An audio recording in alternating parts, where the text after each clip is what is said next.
kinge migagita. Igi lenje gasotet kinge migagita. Akya mengimyet kishat kinge migagita. Akya mengimyet kishat kinge migagita. Kongo igagita. Konyane kibata. Ija migagita. Kongo igonyane kibata.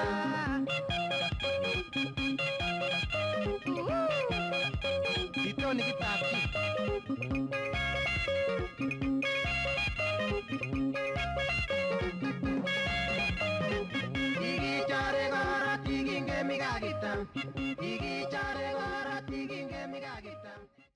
Welcome, I am your host, Asar Imhotep, with the Madhu Mandela Institute for the Advancement of Culture and Science. Today, we have a special guest with us for our intimate talks with scholars from around the world. We have with us Dr. Kipkoeech Sambu, who is the author of numerous books on the Kalenjin people of Eastern Africa. To name one is the Missouri Legend Explored, a linguistic inquiry into the Kalenjin people's oral tradition of ancient Egyptian origin. And the Kalenjin people's Egypt origin, Legend Revisited, was Isis. Now, have you taken a systematic look at the actual script and done any studies on the script itself in terms of its logic?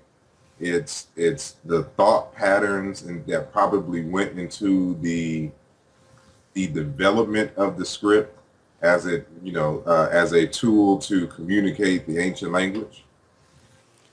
That is one thing I wish to be able to do in future, to be able to help Egyptology as a discipline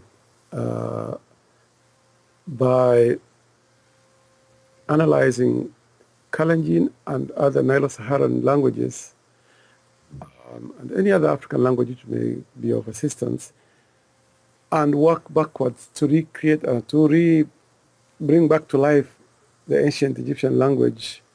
As you know, Asar, as of now, we are not able to pronounce, to write phonologically the ancient Egyptian words. We write in without the vowels, so we write the consonants, and people just guess what might have been in between as vowels. We should be able to use these other languages, living languages, which are related to ancient Egyptian, to reconstruct ancient Egyptian and what may be missing,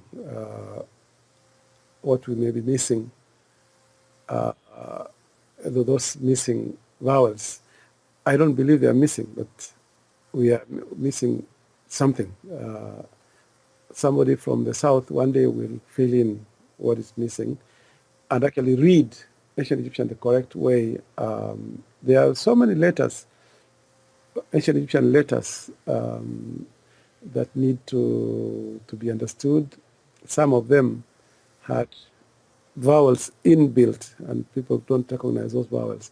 So it's us who are now mastering these southern languages, living languages, and ancient Egyptian. It's our duty to connect that. Someday, I hope to have some time, or some of my successors hope they will have some time and ability to translate, to reconstruct that. Yeah, that'll be a good, a worthwhile project. And, I deal with linguistics as well. And so I'm always in communication with linguists from the continent who are engaged in this comparative work as well. And so what is becoming the consensus is that more than likely the ancient Egyptian scripts were syllabic. And just as you said, it had the certain vowels, attached to the initial consonant. And, the latest work, one of the earliest work, of course, was by Dr. Theophilo Wabenga. But there's a later work by Jean-Claude Mboli out of the Democratic Republic of Congo. And he has done, a fantabulous job of, comparing the ancient Egyptian with the, with several different African languages and reconstructing the vowels. And so one of the things he points out, though, which is why I'm bringing him up, is that some of the glyphs, we know, as you said, they only wrote the consonants, or allegedly they only wrote the consonants. But there's certain words, we know that there's several, biliterals, triliterals and monoliterals. But some words are never written with other glyphs that have the same exact consonant cluster. And so this would indicate that more than likely these, different glyphs, although they had the same consonants, had different vowels, attached in it. And it'll be great if, we can really get a hold of that. And one of the things that he brought about in his research, which may be a little controversial for some, is that the Coptic language is actually a separate language from Middle Egyptian, and meaning that there are two related languages with two branches.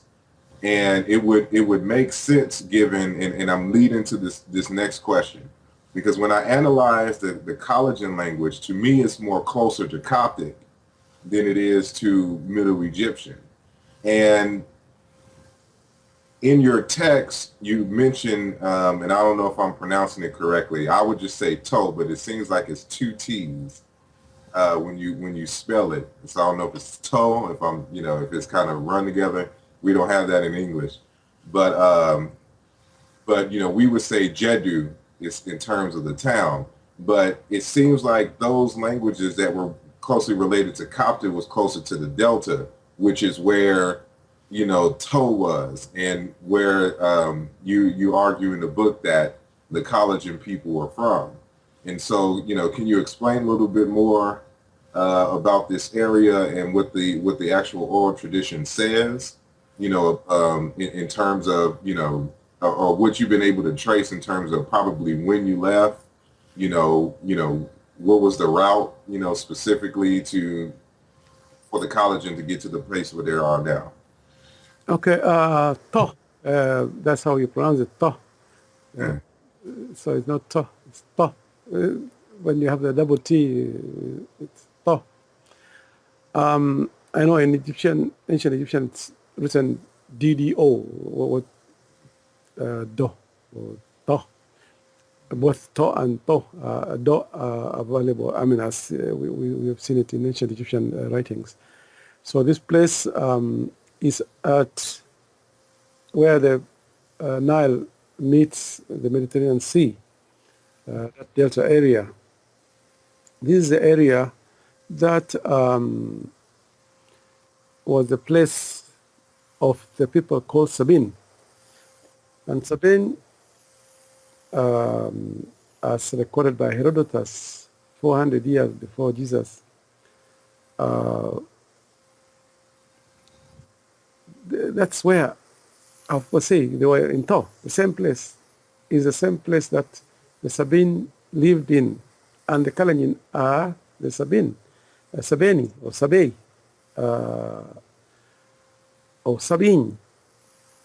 That is the original name of the Kalenjin, and we still have them, those who are called Sabine in Uganda and on Mount Elgon of Kenya, mostly on the Uganda side, the Kalenjin of Uganda, Sabine. They carry that name, and all Kalenjin people know that they were Sabine before they became these other little new branches. So, as mentioned by Herodotus, these people were at that area, and they were a military clan, which is how the Kalenjin have behaved until the colonial intervention in last century or so. Their military organizations were disbanded, but everybody was born a military person. You knew exactly when you were old enough which parade line you would take. There were 4 files. So which file you will take, you belong to. That's your math group. So when you're all born into the military, and even now, I'm born into a military organization, a group, which is not practical anymore, but I'm theoretically a member of a file, a parade, a file. So that was the door area. So these people say they followed the river down, up the river, that is, they followed up the Nile source and came up to Blue Nile, probably they branched towards the Ethiopian side, where they stayed for a while, and we still have a lot of people, our own people in Ethiopia. Where they say they passed, we still have our own people until today, except those, we can't identify those north of, let's say, Khartoum, because they have been Arabized and a bit distant, they have a bit distanced themselves from other Africans. But as you come south, you find people who still speak languages like ours and observe our cultures. As you go towards Ethiopia and down the White Nile to Uganda, then of course I told you we have our own people in Uganda, and we have people came to Mount Kenya and to the present, later to the present Kalenjin area abode west of Kenya. So this is how we tell this, how we relate to that. And our language compares very well with the ancient Egyptian language as it compares to other later forms of the language up to Coptic. And Mbole, I don't know Mbole, what he saw that makes Coptic different from ancient Egyptian, but I've studied both Coptic and ancient Egyptian and Kalenjin, and it's the same language, same stage, different stages of the same language. Yeah. Hold on. Yeah, as far as the linguistic analysis, it's very complicated.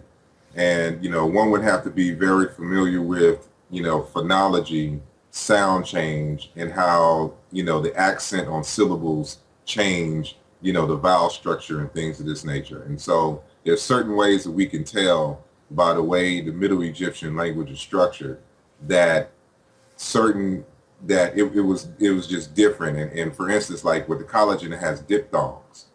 Diphthongs has a way that affects, how the vowels are pronounced and what certain consonants are dropped as a result of it.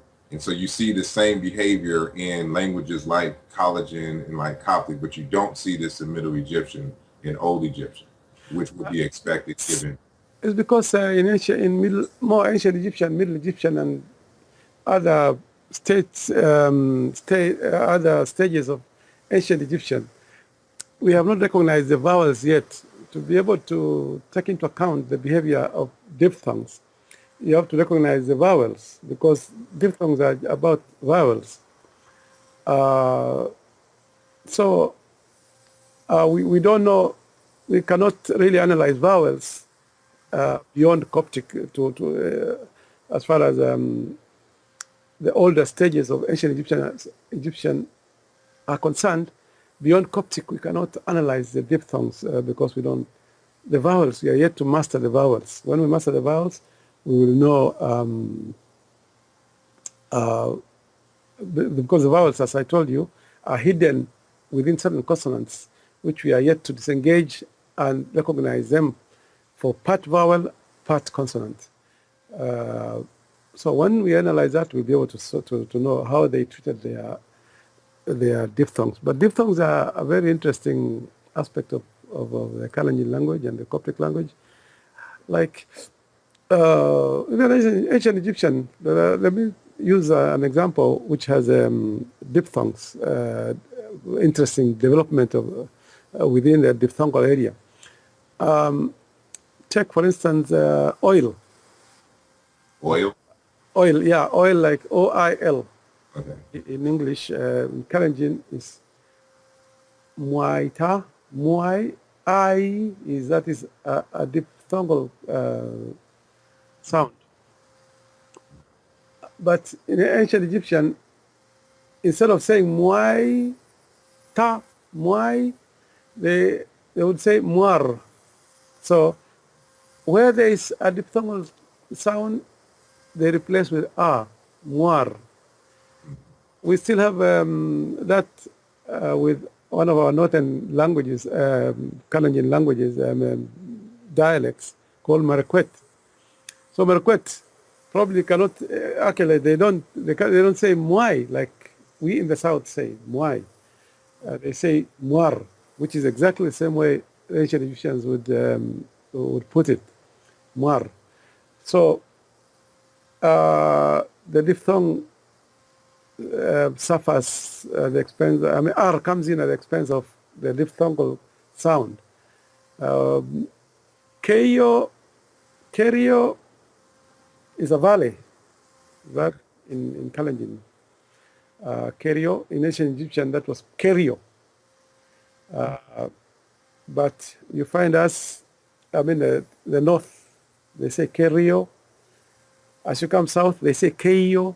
So the diphthong interchanges with R. And as you come south, the diphthong takes over and the R is lost.